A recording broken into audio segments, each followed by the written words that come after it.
Video clip. You Man. had the pimped out Busted 310 ass. ride.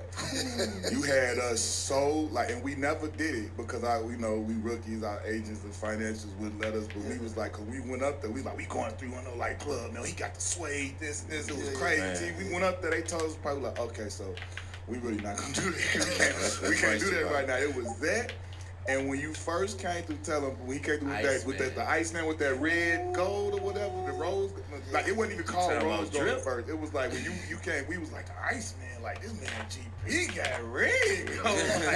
like I ain't never seen this. Like I'm talking about when we saw those two things, like you have no clue how much we talked about you and those two things, our partners or other people. Like dog, you just gotta see it. I can't even explain it. Like it became like way bigger and a way bigger myth than it ever was just from us talking about it. But it was crazy. Like just talk about how you got hooked up with the 310 stuff. I mean everybody was doing it, but you was like one of the first biggest people doing it. Right. So, that's true though, you guys, because I'm a big watch guy and I'm a big car guy. And when we went to LA and we was playing the Lakers, Shaq told me, man, you got to meet this dude, man. You got to meet this little dude, man. He about this big. And to today, he my best friend. I've been friends with him for like 20-something years now. His name is Darnell. And he came out and he had all kind of Rolls Royces and trucks all out there. And I'm a young, just getting up in this game, man. I had a lot of bread, man. Coming out of Oakland, when you got a lot of paper, man, you want to spend it. You know what I'm saying? So it's like, yeah, you gotta do it. So he started showing me something, and I wanted to do other things too. I started doing like, let me see what the suede is about. Let me have it with my name in the headrest. Put 415s in there. Let me see how I can slam. Put the chrome on it, and then I whipped out the called Chocolate Thunder. I whipped out the Cadillac Escalade where I had like 8, 9 TVs in there, and it was doing it with the fur rugs and all that. It didn't look like a pimp ride, but it was cold. It was real cold, man. I had it going on, man. So with baby powder before powder. Yeah, throwing the powder on there, man. So we was doing it, man. It was fun. You know what I'm saying? When you can experience that type of life that you ain't never had, and do it and be fun with it and just leave it like there, leave it there and then grow up and understand what the value of everything is. It's just like right now, I still get the cars and stuff like that. I don't do the rim stuff no more. I don't do the music no more. But you have to experience that when you growing up like that. You know what I'm saying? I'm not mad at nobody. I mean, just be sensible when it's time for you to end it. You know what I'm saying? And you got to think about that. You know what I'm saying? You got to spend money. You're gonna spend money at the beginning, but you always got to think about it. The life is gonna end. Yeah. It's gonna end. This ain't forever. You know what I'm saying? And in our business, 80-something% of the people get broke. Yeah. And I'm trying to tell these dudes, man, right now you got your money, put some of it away and buy some stuff and invest in some stuff and do some other things. You can have all that stuff. I was the first one to have a posse. I had 6 dudes from the hood come live with me. And you don't need all of that. You can still be around your dudes and your partners, bring them in, have fun with them, kick it, you know what I'm saying? And don't be scared not to tell them that we ain't going to the hood. You know what I'm saying? And they be talking about, oh, you done turned into this and that. No, you done turned into something if you don't understand that ain't my life no more. You know what I'm saying? You got to respect me that I can't do that no more because my life has changed. And if they don't realize that, then they ain't your partners. You know what I'm saying? Because you can go in the hood and whatever and buy them all a drink, stay in there for an hour, kick it, and they're going to have a good time with you. And they're going to be like, gee, still come to the hood. And which I do now. You know what I'm saying? But I don't stay in there. You know what I'm saying? Because it ain't about me no more. And so and when I did all of that and had all of that, it's just something now. Being over 50 now, I'm feeling more 50 years old, man. I ain't got time for all that. So, I go to bed early at 9 o'clock, man. What you talking about, man? I got to get some sleep. I take naps. 2 o'clock, I got a nap. I was young. I don't get up until 5. I sure take you know naps what I'm every saying? day. I got to get it, man, because I'm going to be tired. One more question before we get up out of here. I wanted to ask you, who is the best basketball player in the Oakland Bay Area that might know the world and nobody else know? Well, it was one dude, man. Y'all probably know him. He was better than all of us. His name was Hook Demetrius Mitchell. Yeah, they about to bring out a thing on him in Sports Illustrated in 2 weeks. You know, he was the best. You know, his brother was one of the big time dope dealers in the city, and he used to come to all our games. He can dunk it. He was only 5'10", do everything. He was everything. He was Nate Robinson, but a little bit better than Nate, as in scoring wise and doing a lot of things. Nate know about him because Nate's father is from Oakland too. Yeah. So we used to go to the parks. He used to destroy. I used to take him everywhere, and he destroyed things. But that's another situation where you get caught up in the streets.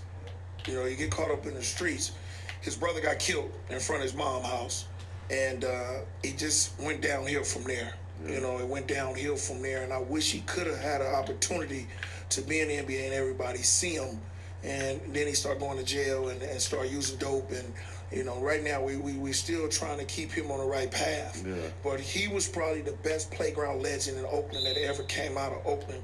That was way better than me. Yeah. Way better than me. You know what I'm saying? But I just went the right path. You know what I'm saying? I chose to do something else. I wasn't in the projects like he was. Yeah. I grew up outside of projects. I moved outside of the projects when I was 5. Yeah. So I really didn't know nothing about the projects. My brothers and sisters did, but it was a blessing for me that my father went to a pool hall and shot pool and later made a lot of money and bought us a crib. You know what I'm saying? Because that's what they was doing in the day. You know what I'm saying? Right. That's how they make money, shoot dice and play pool. You know what I'm saying? And my daddy did that. You know what I'm saying? And he got us out of there. And then he told us, man, that he won't never let us do it. And then I started playing basketball, and it changed my life. I had opportunity to do everything in the streets, but I didn't choose to do everything in the streets. And I think Hook chose to do that. You know what I'm saying? And we tried to save him, but I'm never going to let him go neither. You know what I'm saying? And that ain't what a friend do. You know, we was real close in high school, and I'm always going to be with him, and I'm always going to be there for him. So, you know, and then we got that little kid, Jason Kidd. You know what I'm saying? Yeah. He was a beast. You know, just made Hall of Fame. You know what I'm saying? I raised him too. So them two right there probably was really, really good. Straight up, man. Well, man, we definitely want to wrap up, but we appreciate, man, like this, having you, AI, Cal, but like you and AI in particular, man, you know how it is. We came up under y'all, watching y'all, looking up to y'all. Welcome to Santa Cruz. Is there someone outside? Can I help you? Natasha, they won't stop until they kill us, or we kill them. Jordan Peele's us, sweetheart. Down here in Wade County. Right, you heard it. Wade County. Check out my dog, D-Wade. Talk about these endless battles we used to have. Wade and Garnett pushing sharp. Where he at today? How the body, man? You feel it? Yeah, body talk. From the morning to get to the layup line is a journey. Ooh. Then when you get to the layup line, you be like, right. What's up? What I'm gonna have tonight? Whatever, man. You making it look like it's easy, bro. Man, I appreciate it, man. I'm just trying to enjoy this last little dance. Just quiet all the noise. Enjoy the process. Enjoy everything, because I know I'm gonna miss it. You want to get set up? Let's do it. God damn, man.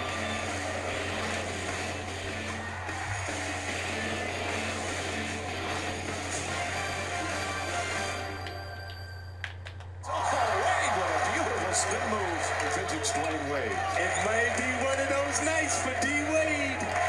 Listen, let this crowd go crazy for D-Wade's respect right there. Tremendous respect.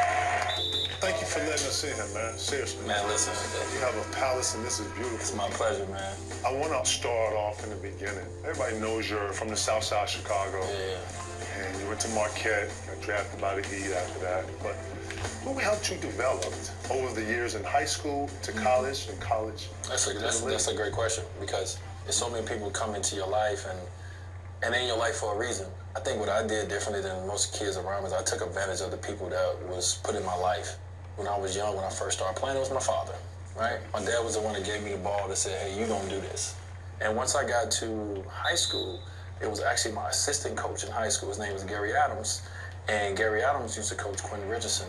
So he came with that kind of respect from everybody because Q at the time was at DePaul and, you know, his future was looking bright.